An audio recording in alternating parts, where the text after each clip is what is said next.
चुनाव लड़ने वाले लड़ाके भी तेज़ी से अपने चुनाव प्रचार में लगे हुए हैं। एनसीपी भी यहाँ पर जो अन्य उम्मीदवार हैं उनको टक्कर देने के लिए मैदान में है। यशवीर सिंह हमारे साथ हैं, एनसीपी के प्रत्याशी।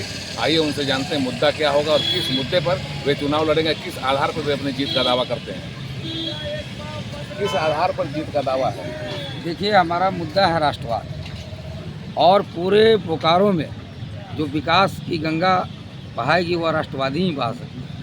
आपके उत्तरी क्षेत्र में जो विस्थापित गांव हैं उसको पंचायत का दर्जा दिलाने का बीड़ा राष्ट्रवादी कांग्रेस पार्टी के ही सारे सदस्य उठाए हुए हैं। आज तक नहीं हो पाया। 10 साल से ही नहीं, 1962 से लेकर 2024 हो गया, लेकिन विस्थापन का दंश आज तक समाप्त। नंबर 1 मुद्दा है मेरा।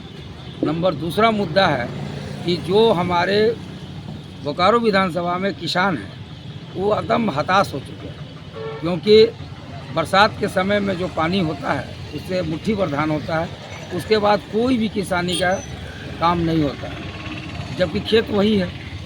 पानी उनके खेत में आज तक नहीं पहुंच पाया। कितने विधायक आए और चले गए, कितनी सरकारें आई और बदल गई।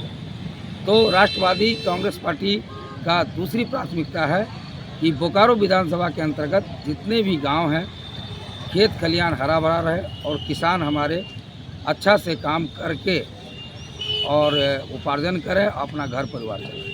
तीसरा मुद्दा है सबसे बड़ा बेरोजगारी। आज युवा बेरोजगार हो चुके हैं, उनके पास रोजगार का कोई भी साधन नहीं है। तो रोजगार के साधन की उपलब्धता कराने का राष्ट्रवादी कांग्रेस पार्टी कमर कस चुकी है।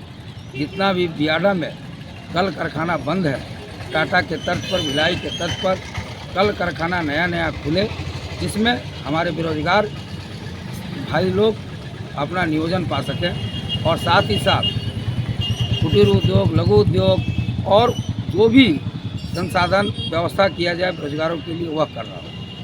आज तक 10 मिलियन टन का कारखाना हमारा नहीं बन पाया, बोकारो स्टील प्लांट जो एशिया का सबसे बड़ा कारखाना है।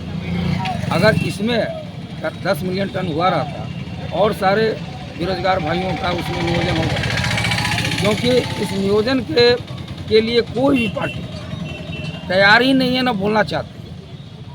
आज 10 साल से आप विधायकी देख रहे हैं, पूंजीपतियों का यह है, पूंजीपति ही केवल काम कर रहे हैं, गरीब गुरुओं का कहीं जगह नहीं। मतलब इस बार बदलाव की बयार है बोकारो विधानसभा में, संपूर्ण बदलाव की बहार है। पूरा बोकारो विधानसभा राष्ट्रवाद के नारों से गूंज रहा है।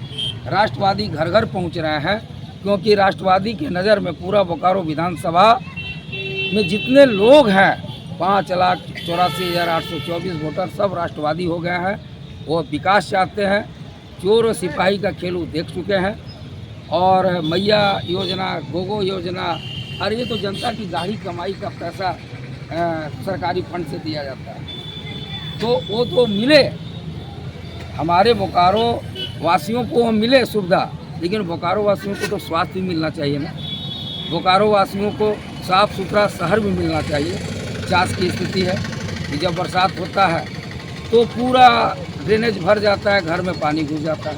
कमाल की बात है भाई। मतलब राष्ट्रवादी बोकारो विधानसभा क्षेत्र में खुशहाली लाएंगे, और जो अन्य लोग हैं बोकारो को बर्बाद कर रहे हैं, बर्बाद कर चुके हैं श्रीमान। आज 10 साल से क्या हो रहा है?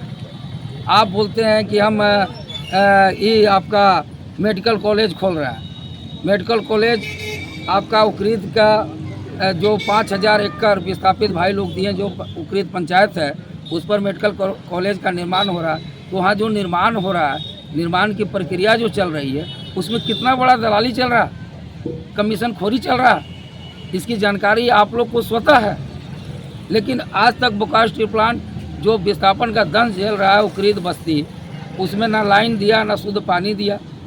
कमाल की बात नहीं है। एनसीपी इस बार बोकारो विधानसभा क्षेत्र में अपना पता कब आएगी? एकदम 100%। 50 नगर निगम के लोग तैयार हो गए हैं, उत्तरी क्षेत्र के लोग तैयार हो गए हैं, दक्षिणी क्षेत्र के लोग तैयार हैं। शहर एकदम शांत वातावरण में चुनाव का ही माहौल देख रहा है, क्योंकि जो ग्राफ है, जो विधायकी का मतलब यही होता है कि सेवा और समर्पण और विकास, तो विकास से तो अछूता है बोकारो। तो मतलब आपकी लड़ाई किससे है? मेरी लड़ाई चोर सिपाही का खेल दो पार्टियां जो खेलते आई हैं 50 साल से, उसे समाप्त करने के लिए मैं मैदान में हूँ। दोनों पार्टियां समाप्त होंगी बोकारो से। राष्ट्रवाद उसे समाप्त करेगा, क्योंकि राष्ट्रवादी कांग्रेस पार्टी के हर एक पदाधिकारी, न जात है, न धर्म है, न वर्ग है, न संप्रदाय है, राष्ट्रीयता ही उसकी पहचान है। और झारखंड की मिट्टी के हम लोग बेटे हैं, तो झारखंड की मिट्टी हमारी माँ है, और ये माँ स्वरूपी मिट्टी पर रहने वाले सभी भाइयों का सेवा करना राष्ट्रवादियों का धर्म है। और यह थे यशवीर सिंह जो एनसीपी से प्रत्याशी हैं। इन्होंने कहा कि सारी समस्याओं की जड़ अगर खत्म करनी है तो एनसीपी को लाना होगा। एनसीपी बोकारो विधानसभा के लिए एक आशा की नई उम्मीद है, और बाकी लोगों ने नाउम्मीद किया है, तो उस नाउम्मीद भरे लोगों को उम्मीद से भरना इनका काम होगा। उड़ान लाइव के लिए बोकारो के बसंती मोड़ से एक्सक्लूसिव रिपोर्ट।